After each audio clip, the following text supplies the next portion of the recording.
Subscribe to our YouTube channel and press the bell icon to get the latest updates. I'm with Ambassador Gautam Mukhopadhaya, former Indian ambassador to Myanmar from 2013 to 2016, and Marwaan Macan-Markar, Asia regional correspondent of Nikkei in Bangkok in Thailand. Welcome to The Print, gentlemen. Thank you very much. So we are joined across the time zones. Marwaan is in Thailand and Ambassador Mukhopadhaya is in Manipur, so very close to Myanmar. And as we woke up this February morning and found that there was a coup overnight, Aung San Suu Kyi, the democracy leader whose party, the National League for Democracy, or NLD, has been detained, arrested. Nobody knows where she is. The president has also been arrested and the army has taken over. So Marwaan, you work for Nikkei and follow the neighborhood very closely. What are you hearing from Myanmar? Well, the signs were clearly evident in the days leading up to today's unfortunate setback that the military was threatening the NLD as a result of the outcome of the November elections. And I think the story broke around dawn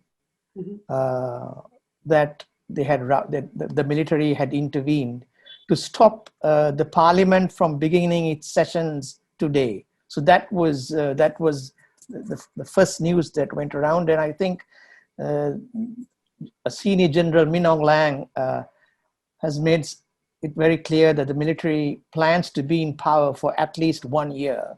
That was confirmed by the state of emergency that had been declared. So setting the stage for what might be, tension in the country. Banks have been closed. There have been lines forming outside food shops by people trying to buy rations. Communication also has been shut down. So journalists who are functioning in Yangon are finding it very difficult to file their stories. So there clearly is a sign of tension that is brewing. And we should have to see in the unfolding hours and days how the reaction would be on the streets, because clearly the NLD won with a substantial margin. It was a landslide. Right. And it was once again a humiliating defeat for the political party of the military. Ambassador Mukhopadhaya, you've been ambassador of India in Myanmar. Now, India has issued a statement, although it's a cautious statement. India has said that they're watching the situation on the ground and that democracy should return to Myanmar. As Marwaan said, today was going to be the first day of parliament, which Aung San Suu Kyi's party won with a resounding majority. Now, tell us, in your experience, what is going on and what this means for India and the region. Well, I think, let's start a little, go back a little.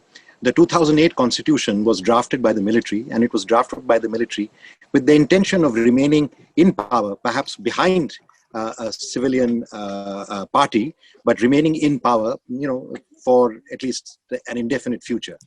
Of course, that there was a 7-stage roadmap and elections were very much part of it.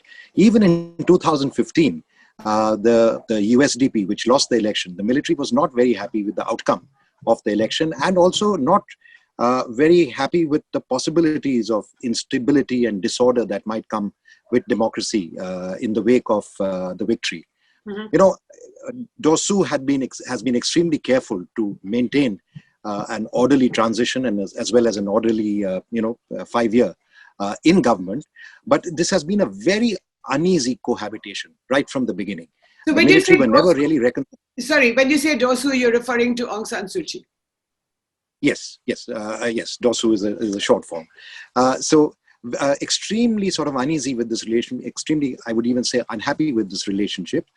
And there was an uneasy cohabitation that has lasted from 2015 to 2020. And one thought that this was going towards a kind of stable cohabitation.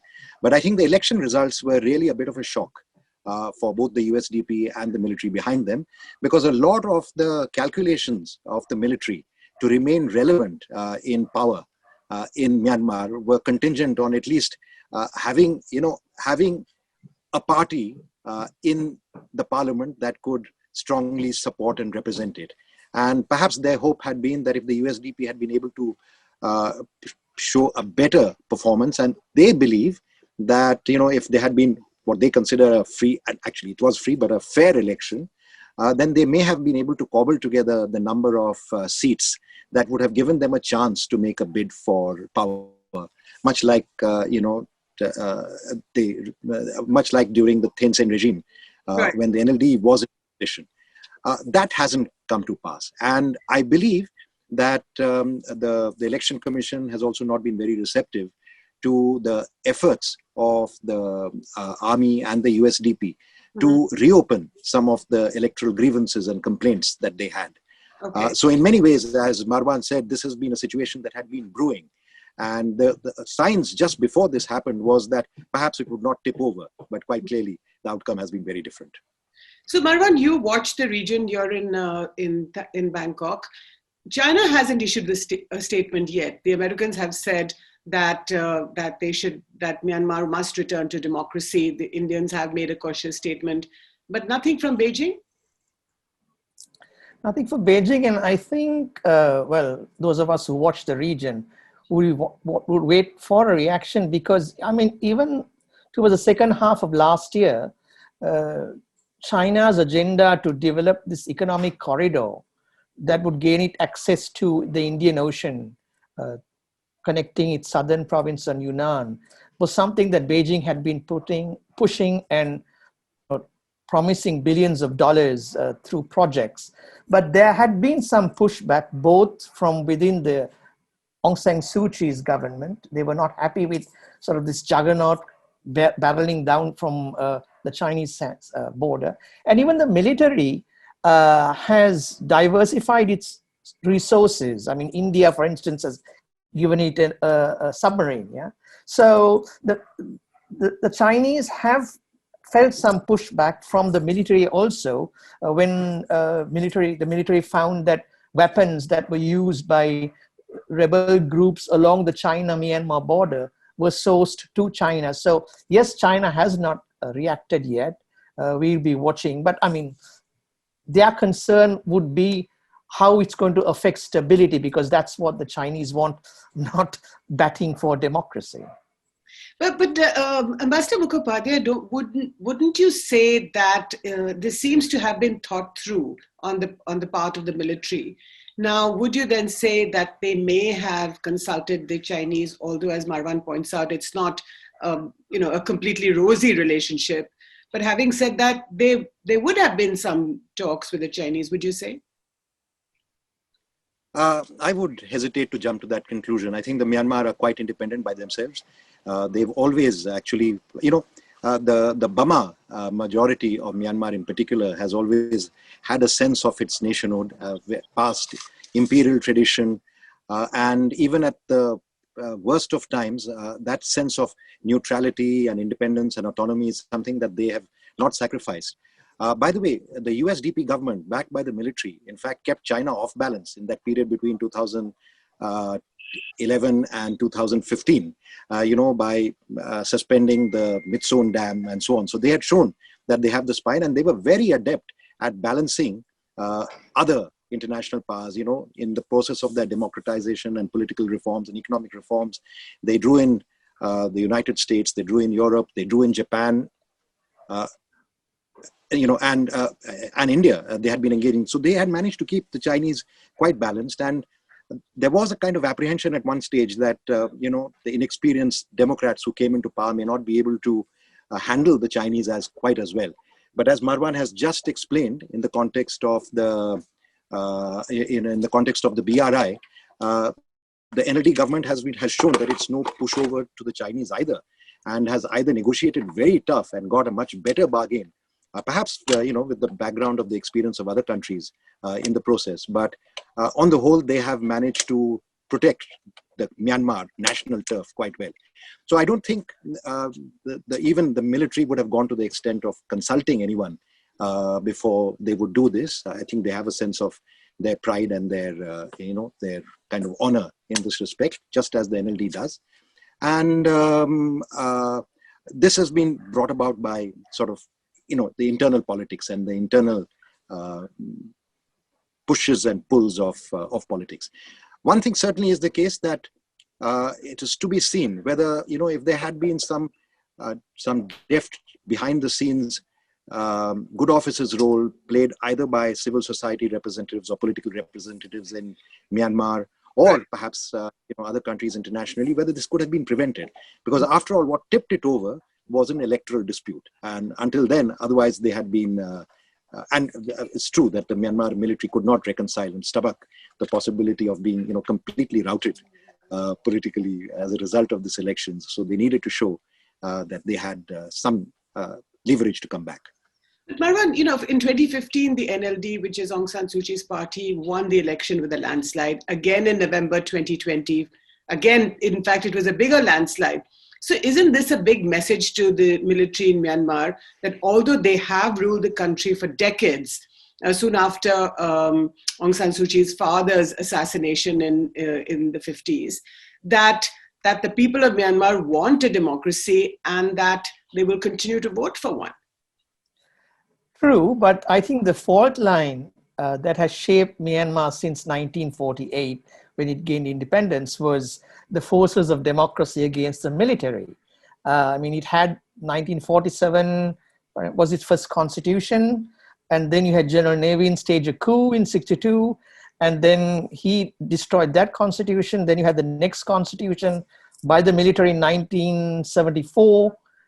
The military staged a coup in 88. And then got rid of its own constitution for the third one in 2008, which now is in suspense. So the problem here is the fault line between the forces of democracy and the military, and a reluctance to give up power. Because even if you look at the new 2008 constitution, there is a provision in the constitution for the army commander to step in times of emergency, and basically gain sovereignty of the country. However, the proviso is it has to be done with the acquiescence of the president, who now has been arrested, and there is no provision to stage a coup. So I think, as the ambassador was saying, the military, the military or the political forces, they are independent minded. However, the reluctance to give up power completely has haunted generals, so much so that, in fact, I think probably Senior General Min Aung Hlaing was probably hoping for a political future after Aung San Suu Kyi. But the results of the November election basically have undermined any prospect of that happening soon. So what's the relationship, Gautam, between Aung San Suu Kyi and the generals? The most important general being Senior General Min Aung Hlaing. Right. Relationship has not been good from the beginning. Suu did try very hard, even before the 2015 election, to whip up political support for the reform of the constitution, particularly its provisions that disallowed her from the post of the presidency.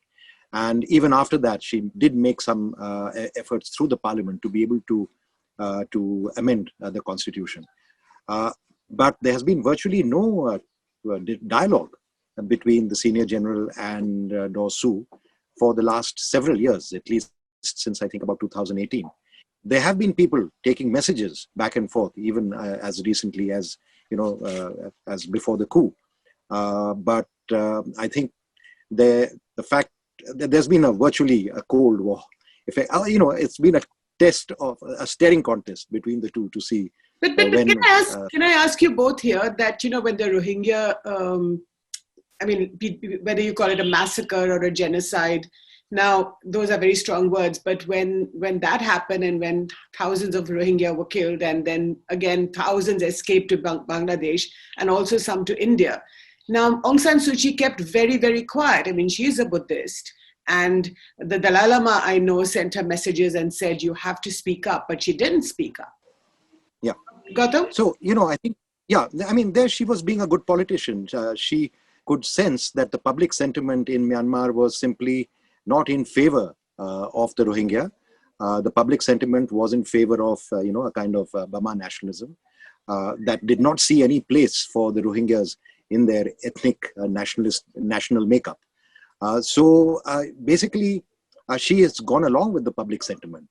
there. And in fact, the military and and Dosu were on the same platform effectively, and it is why she took the opportunity to represent Myanmar, both even though it was the military in the dock at the ICJ at The Hague. And so she really represented Myanmar, you can call it, but very much a kind of Burma nationalist. By the way, it's not limited to Burma, because it's quite possible that many of the other ethnics also support the larger Burma majority on the issue of the Rohingyas. What do you think, Marwaan? It's slightly complex relationship. Just to add to what the ambassador was saying, she certainly came out in defense of the military with the international inquiry. Yeah, and I think that resulted in her political capital draining out from those Western governments that had that supported her as this icon of democracy. So there was a huge setback diplomatically and internationally for what she did. But at the same time, she has been fairly steadfast that she wants to push back against the military and ensure that the civilian political space expands. So she has not diluted that position. So I think you got to give her credit for juggling these rather two extreme challenges. She took the Burma nationalist position on the Rohingya, defended the military in the face of accusations of genocide, and appeared for them. So she would have won political capital from the military, but she has not receded from the other original position. Right. I totally agree with Marwaan on this, yes. What do you think India should do? 1.5 million doses of the COVID vaccine, for example, have landed in Myanmar. I think the Chinese are giving 300,000 doses. But anyway, the Chinese, like Marwaan said earlier, have a far greater influence. The China-Myanmar economic corridor, there's lots of money being spent on that. But what do you think the Indians should, or India should do more? Right.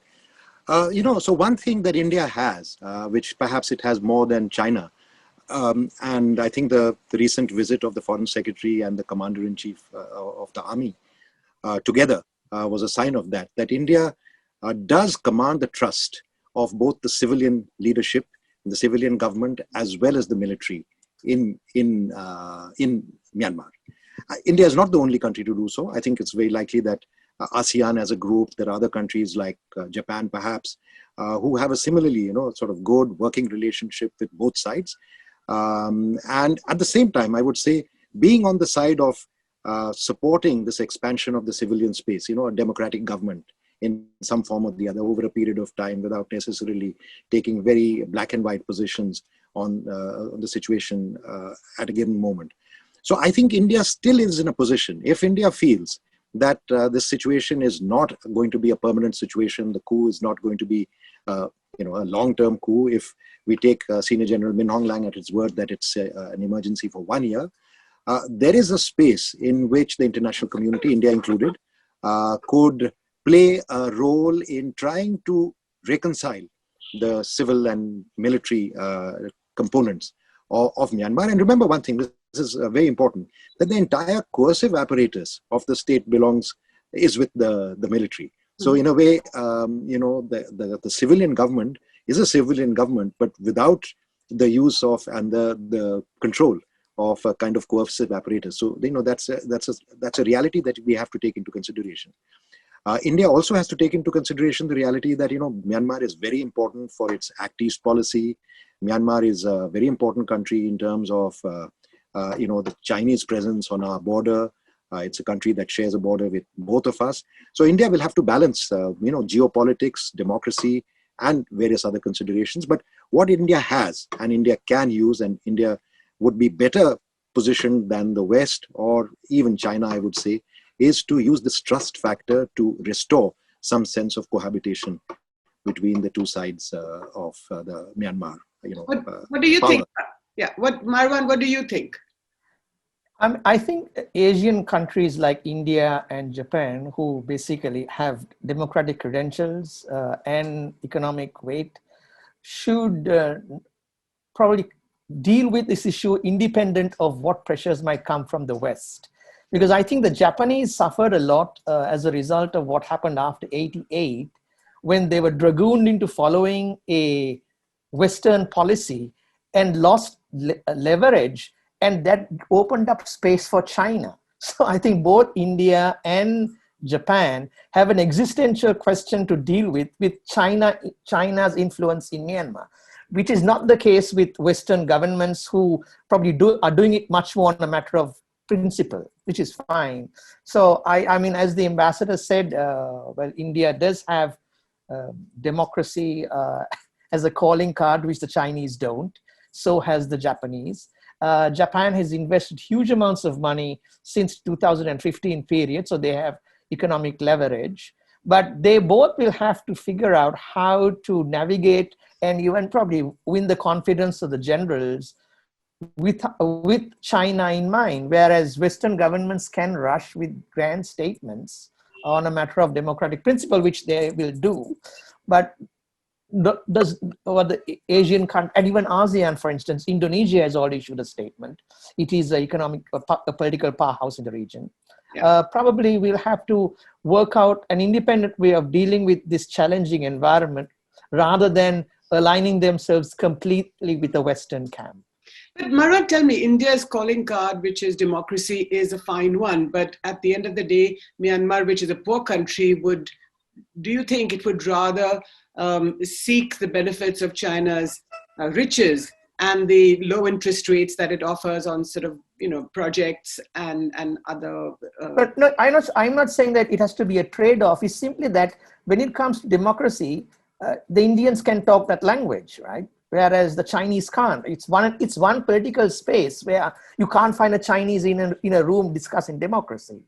Right. I mean, so the Indians can certainly convince the generals, this is nothing to fear. I mean, it requires a level of sophistication. The Japanese can do the same thing. Indonesians also. Indonesia is the Southeast Asia's largest, successful democracy. I mean, and Indonesia has a history of military rule that transitioned into democracy. So I think each of these countries can play a part to calm the nerves of the generals and say win their confidence. Right. Gautam, in the past, when the army was in power in Myanmar, we did have a lot of Myanmarese generals visiting India, and I remember General Monge. I think this was in the 90s. But so India it's not as if you haven't had a relationship with the Myanmarese military. You have had a close relationship with them, enough to rile a lot of Western powers as well. So on the one hand, you have close ties with Aung San Suu Kyi. On the other, you have good relations with the military. Now, should you choose, or should you balance both? No, I think the government has been right in issuing a cautious statement. I don't think things should be taken as, hard and fast as yet. There is room for politics. There's room for diplomacy. There's room for maneuver on both sides.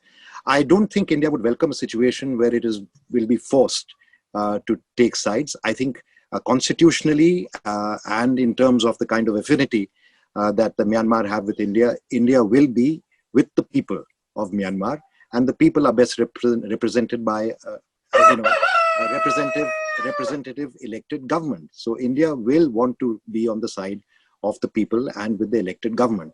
But India, like any other country, is pragmatic enough to realize that there are alternative structures of power. Myanmar will have to deal with them. This is primarily their problem, and we will have to negotiate, and we'll have to navigate that particular place without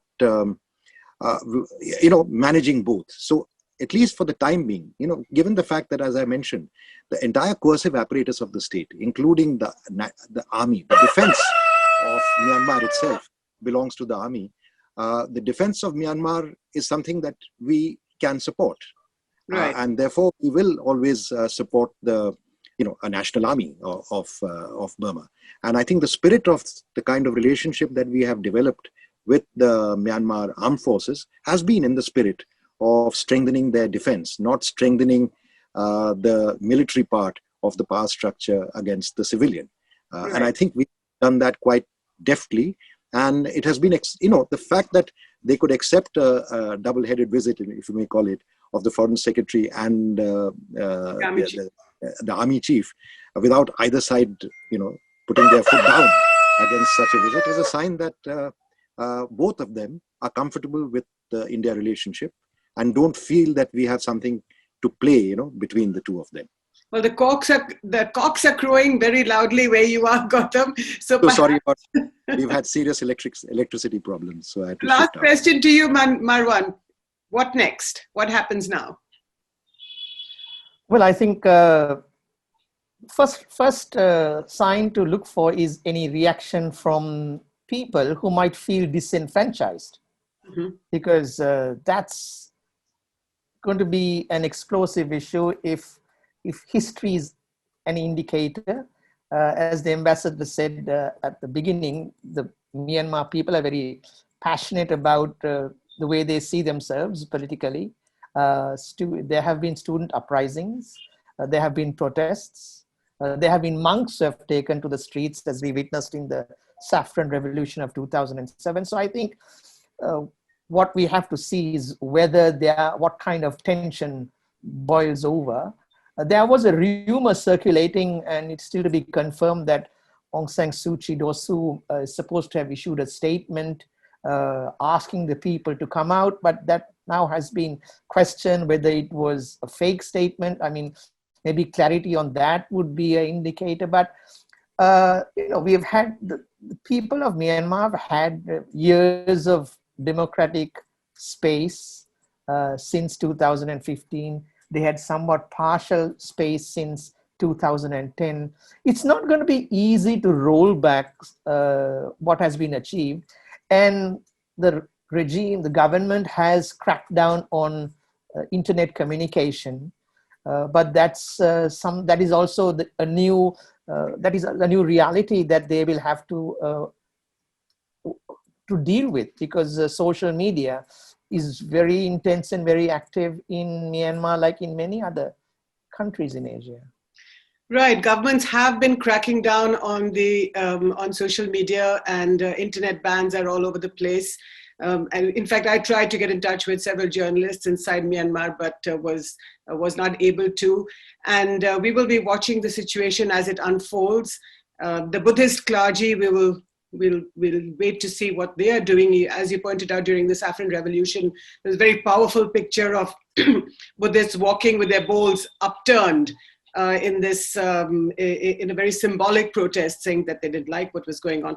Thank you so much, both Ambassador Gautam Mukhopadhaya, in this very rural background in Manipur, with the roosters crowing in the background. Marwaan, Macan-Markar in Thailand, from Nikkei. Thank you so much both for your time.